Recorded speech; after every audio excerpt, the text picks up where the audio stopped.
tatay, oh, lagi na lang, oh. Nakaling tapat yan. Alas 10, alas 11 na. Tulak. Ayan si Opo. Tulungan yan kasi paahon yung lugar natin, eh. Lumadaan talaga dito yan na nakikita namin, tinutulungan namin yan.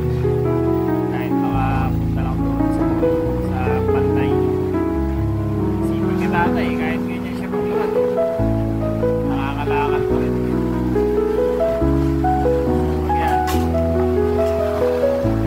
Nalagay lang namin na sa pantay. Diretso na sa junk shop. Tama, para maging pera na. Diretso na doon sa junk shop. Alright. Lagi kasi yan, eh. Video na si tatay. May tumutulong na naman sa kanya, oh. Ayun, oh. Lagi na rin yan. Masipag yan si tatay. Mga lakal, eh.